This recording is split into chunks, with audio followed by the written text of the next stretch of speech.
So welcome to my first aged cheddar cheese video. This is just a little cheese that I've been making since, it's about 6 months old now, and we're at Christmas. So it's been sat there in my fridge on the top shelf, whereas a little bit warmer. So we're looking at actually about probably 8 to 10 degrees because it's been in a plastic box which aids humidity. And if you look, it's been bound in cloth,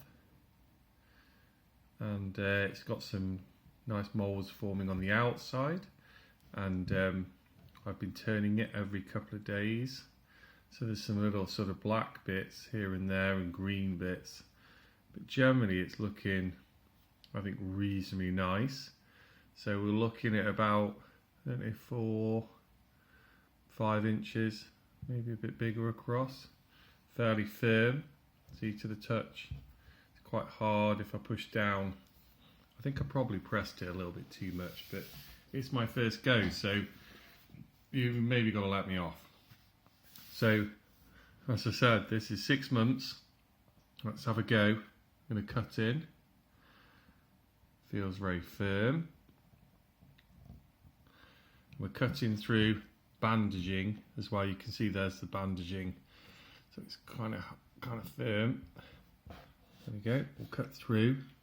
Actually, by the look of it, that bandaging can come off.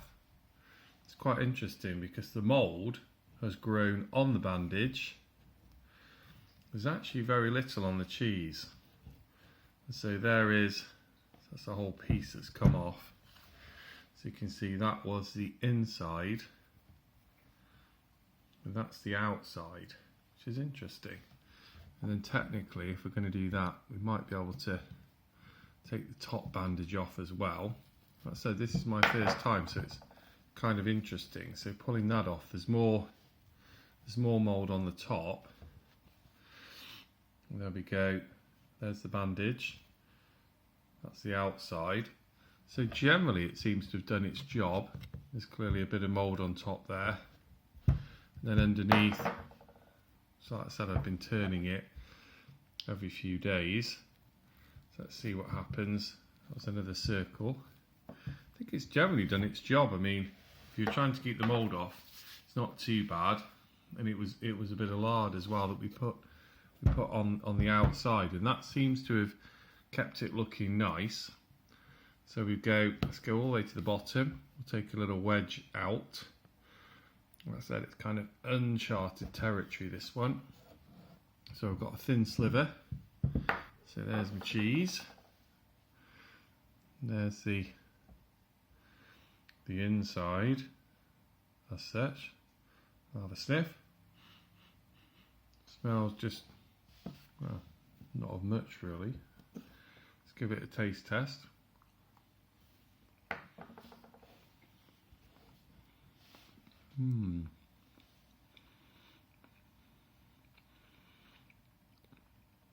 Interesting. Let's try another bit from the middle.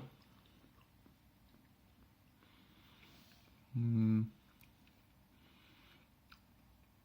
of breaks quite nicely.